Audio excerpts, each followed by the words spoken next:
দর্শক good morning আবারও আমরা একটু দেখার চেষ্টা করব আমাদের জাতীয় দৈনিকগুলোতে কোন বিষয়গুলো শিরোনাম আকারে উঠে এসছে। আপনাদের অনেকেরই সকালবেলা নিউজ পেপার পড়ার একটি অভ্যাস থাকে। আজ আমরা যেটি করব যে একসাথে আমরা পড়ার চেষ্টা করব এবং এতে আপনিও উপকৃত হবেন, যেহেতু আমাদের হাতে বেশ কয়েকটি পত্রপত্রিকা রয়েছে এবং আপনি সারাদিনের জন্য আপডেটেডও থাকতে পারবেন। আসেন, শুরুতে আমাদের হাতে যেটি রয়েছে সেটা হচ্ছে প্রথম আলো। আমরা প্রথম যে শিরোনামটি দেখতে পাচ্ছি, হাওরে চালের ক্ষতি 2 লাখ টন, দাম বাড়ছে, ডিএইর হিসাব। এবং এখানে কিছু ইনফরমেশন তারা বড় আকারে শেয়ার করেছে। 2017 সালে হাওরে ফসল হারির কারণে চালের দাম রেকর্ড হারে বেড়েছিল। এবার হাওরে ক্ষতি মোট উৎপাদনের মাত্র 1%, তারপরও দাম বাড়ছে। কৃষকদের আর্থিক সহায়তা শুরু এই মাস থেকেই। অর্থাৎ দর্শক, আপনারা জানেন গত সপ্তাহ বা তার আগের সপ্তাহে যেই ভারী বৃষ্টিপাত এবং সেখান থেকে হাওরের যে ফসল তলিয়ে যাওয়া, তাতে যে ফসলের ক্ষতিটি হয়েছে, এর কারণে কিন্তু দাম বৃদ্ধি পাচ্ছে। যদিও বা এই ক্ষতি যেটি বলা হচ্ছে যে ক্ষতি হয়েছে, এটি কিন্তু মোট উৎপাদনের মাত্র 1%, তারপরও দাম বাড়ছে। সরকারি কর্মচারীদের নতুন বেতন জুলাই থেকে শুরু, প্রধানমন্ত্রীর নীতিগত সম্মতি।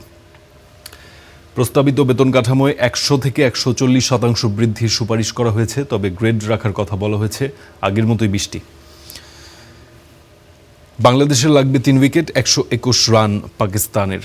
আজ বাংলাদেশ পাকিস্তানের টেস্ট ম্যাচ যেটি সিলেটে চলছে তার 5ম দিন, অর্থাৎ শেষ দিন। আজ বাংলাদেশের জেতার জন্য লাগবে 3 উইকেট এবং 121 রান লাগবে পাকিস্তানের। এবং পাকিস্তানের যেই ক্রিজ, তাতে ব্যাটসম্যান হিসেবে রিজওয়ান আছেন, তো সেটি আসলে বাংলাদেশের জন্য এখন পর্যন্ত একটি দুশ্চিন্তার বিষয়।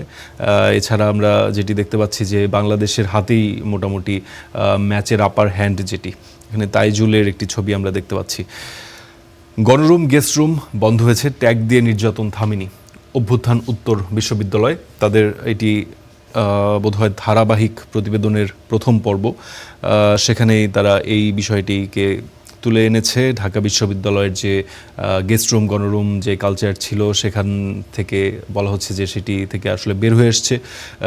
তবে আমরা দেখতে পাচ্ছি যে গত কয়েকদিন যাবত বিভিন্ন বিশ্ববিদ্যালয়ে আসলে এই ছাত্র রাজনীতি থাকবে কিনা, সেটি নিয়ে সাধারণ শিক্ষার্থী এবং রাজনৈতিক যে ছাত্র সংগঠনগুলো রয়েছে তাদের মধ্যে এক ধরনের টানাপোড়েন আমরা দেখতে পেয়েছি। এরপর আমরা যেটি দেখতে পাচ্ছি, আমাদের হাতে রয়েছে সমকাল। হকার্স মার্কেটে হাতে গোনা হকার, এটি একটি বিশেষ প্রতিবেদন তারা করেছে।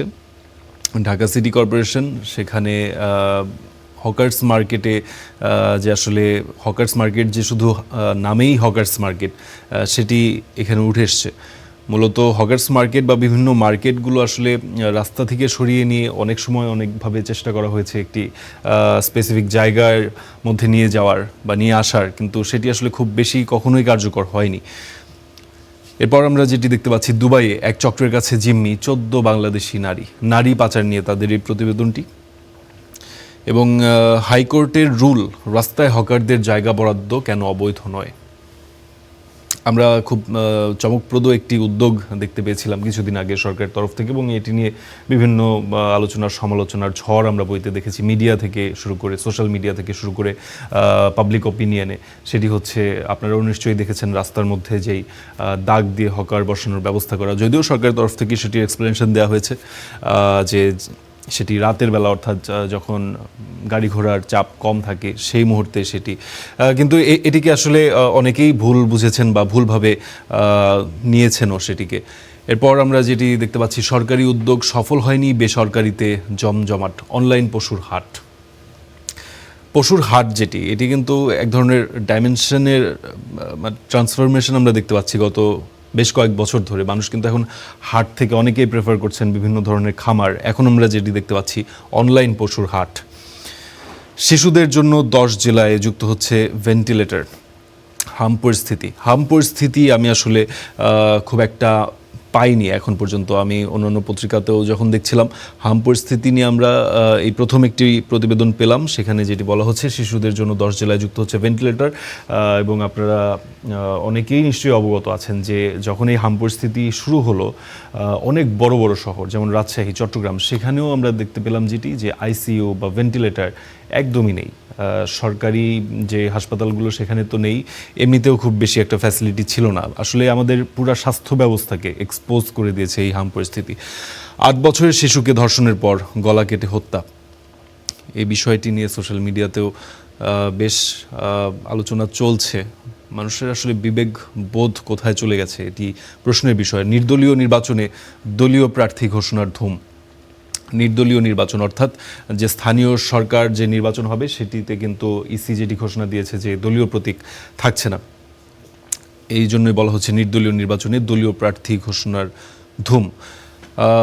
চট্টগ্রাম ও বগুড়া জন্ম নিবন্ধনের এক ফাইল পেতে 4 ঘন্টা, খুবই পরিচিত চিত্র আমাদের। এরপর যদি আমরা একটু যেতে চাই যুগান্তরে,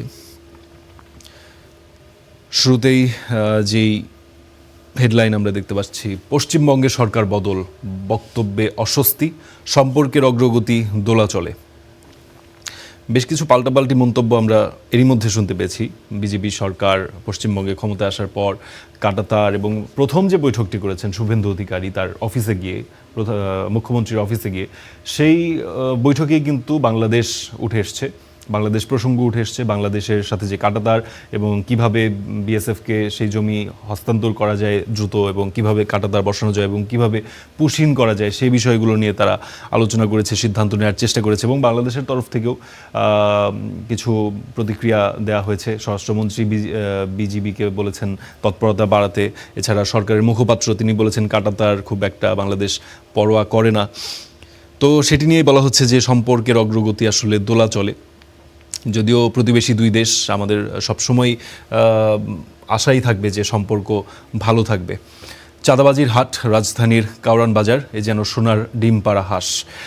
এটি নিয়ে বেশ কিছুদিন ধরে কথা হয়েছে। আমাদের স্টার নিউজ থেকেও একটি প্রতিবেদন করা হয়েছে এবং সেই প্রতিবেদনটিও মানুষ ভালোভাবেই গ্রহণ করেছে। মানুষের ভেতর এক ধরনের সাড়া ফেলেছে এই কারণ বাজারের যেই চাঁদাবাজির গোটা বিষয়টি। এটি নিয়ে গতকালও এমপিদের মধ্যেও আমরা তর্ক হতে দেখেছি। এই বিষয়টি এখন একটু স্পর্শকাতর বিষয় হয়ে উঠেছে। এরপর আমরা দেখতে পাচ্ছি ঈদের আগে ব্যাংকে নগদ টাকার তীব্র সংকট। ইরানে হামলার পরিকল্পনা স্থগিত করলেন ট্রাম্প। ভেরি ইন্টারেস্টিং এই বিষয়টি। গতকালেও আমরা আসলে নিউজে বলছিলাম যে ডোনাল্ড ট্রাম্প যেটি বলছেন যে তারা খুব প্রস্তুত ছিলেন এক ধরনের আক্রমণ করার জন্য ইরানে, কিন্তু কাতার এবং কয়েকটি দেশ, সৌদি আরব এবং যেই আরব আমিরাত, তাদের অনুরোধে নাকি তিনি শেষ মুহূর্তে আসলে সেই প্ল্যান থেকে সরে এসছেন। আসলে ডোনাল্ড ট্রাম্পের কথায় কতটুকু ভরসা রাখা যায় সেটিই প্রশ্ন। হামরোগীর জন্য আলাদা ওয়ার্ড বাধ্যতামূলক। 11 শিশুর মৃত্যু গত 24 ঘন্টায়। নেইমারকে নিয়েই বিশ্বকাপে ব্রাজিল। নেইমারকে নিয়ে এক ধরনের জল্পনা কল্পনা ছিল সারা বিশ্বের ফুটবল প্রেমীদের মাঝে, বিশেষ করে যারা ব্রাজিলের ফুটবলের ভক্ত। এবং আমার দেশে শুরুতেই নেইমারের ছবিও দেখতে পাচ্ছি, এবং গতকাল সেই সংশয় কেটে গেছে। আসলে সমর্থকরা এক ধরনের স্বস্তির নিঃশ্বাস ফেলেছেন যখন নেইমারকে যখন সেই বিশ্বকাপের দলে তারা দেখতে পেয়েছেন। এরপর আমাদের হাতে রয়েছে আমার দেশ। আমার দেশের প্রথমে যে হেডলাইন আমরা দেখতে পাচ্ছি, বিএসএফকে বিরোচিত জবাব বিজিবির। এই হেডলাইনটি কেন বলা হচ্ছে দর্শক, আমি একটু ছোট করে জানিয়ে রাখি।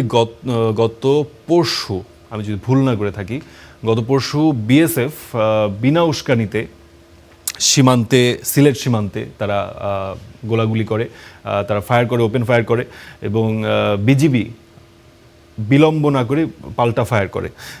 এবং গোলাগুলিতে আসলে কোনো ধরনের সেখানে কোনো হতাহতের ঘটনা ঘটেনি নিশ্চয়ই, কিন্তু এ থেকে আসলে বোঝা যায় যে বিজিবিও আসলে কিন্তু সতর্ক রয়েছে। এবং বিজিবি কিন্তু একদমই সেই নিয়ম বহির্ভূত যদি বিএসএফের তরফ থেকে কোনো পদক্ষেপ নেওয়া হয়, তাহলে বিজিবিও কিন্তু আসলে খুব বেশি সেখানে ছাড় দেওয়ার মানসিকতায় নেই, সেটিই প্রমাণিত হলো এই ঘটনার মাধ্যমে। এবং এই বিষয়টিকেই আমার দেশ প্রথম পাতায় বড় করে ছেপেছে। তারা যেটি বলছে যে সিলেট সীমান্তে গোলাগুলি পিছু হটল ভারতীয় বাহিনী, বিজিবির কড়া জবাবে পরিস্থিতি শান্ত, টহল ও নজরদারি জোরদার, আগ্রাসনের বিরুদ্ধে জিরো টলারেন্স নীতি বিজিবির। গত 2 বছরে বীর জনতাও রুখে দিয়েছে বিএসএফের অনুপ্রবেশ। ইরানে হামলা স্থগিত করলেন ট্রাম্প। কিছুক্ষণ আগেও যেটি বলছিলাম, চীন থেকে ডোনাল্ড ট্রাম্প ফেরত যাওয়ার পর গত বেশ কয়েকদিন ধরে এক ধরনের গুঞ্জন ছিল যে যুক্তরাষ্ট্র আবারও তার প্রস্তুতি নিচ্ছে ইরানের ওপর হামলার। সেটি নিয়ে এক ধরনের জল্পনা কল্পনা বেশ কয়েকদিন ধরেই ছিল এবং সর্বশেষ গতকাল যেটি খবর এলো যে ডোনাল্ড ট্রাম্প বললেন যে তারা আসলে সেই হামলা থেকে সরে এসছে এবং ইরানও কিন্তু পাল্টা প্রতিক্রিয়া দিয়ে যাচ্ছিল যে তারাও আসলে প্রস্তুত আছে, এবার তাদের পরিকল্পনাও রয়েছে কিভাবে তারা অপারেশন করবে বা কিভাবে তারা প্রতিরোধ করবে। মন্তব্য প্রতিবেদন আমরা একটি দেখতে পাচ্ছি, হিন্দুত্ববাদীরা তাজমহল ভেঙে কবে মন্দির বানাবে। মাহমুদুর রহমান, যিনি আমার দেশের এডিটর। মন্ত্রিসভার আকার বাড়ছে, ঠাঁই পেতে পারেন শরিকরা। প্রবীণ নবীনের সমন্বয় থাকছে, টেকনোক্র্যাট কোটায় মন্ত্রী হচ্ছেন 2-1 আরও 2 উপদেষ্টা নিয়োগ দেয়া হতে পারে। যুক্তরাষ্ট্রে মসজিদে বন্দুকধারীর গুলি হামলাকারী সহ নিহত 5। গতকাল ক্যালিফোর্নিয়ায় এই ঘটনাটি ঘটে এবং একটি মসজিদে অর্থাৎ ইসলামিক সেন্টারে এই হামলা হয়। 2 কিশোর, প্রাথমিকভাবে যে তদন্তে উঠে এসেছে যে 2 কিশোর এই হামলার সাথে জড়িত।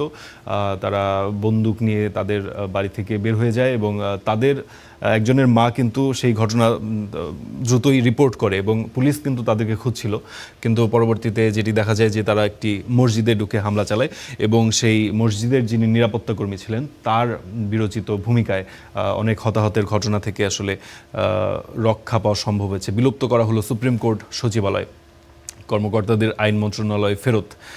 পল্লবীতে গলা কেটে শিশু হত্যা পৃথক ঘটনায় নিহত আরও 6। আমরা এটি দেখছিলাম। তো দর্শক, আমরা আসলে দেখার চেষ্টা করলাম আমাদের জাতীয় দৈনিকগুলোর প্রথম পাতায় কোন বিষয়গুলো ঠাঁই পেয়েছে, যেটি আমরা মোটা দাগে দেখতে পেলাম যে বিএসএফ এবং সীমান্তের যে ঘটনাগুলি সেটি প্রধানত সব পত্রিকায় উঠে এসছে। এছাড়া হাম পরিস্থিতির আপডেট রয়েছে। আমরা আবারও ফেরত যেতে চাই আমাদের প্রাইম সেটে। ফারদিন, ধন্যবাদ আপনাকে, আমাদেরকে পত্রপত্রিকার খবরাখবরগুলো জানাচ্ছিলেন আপনি।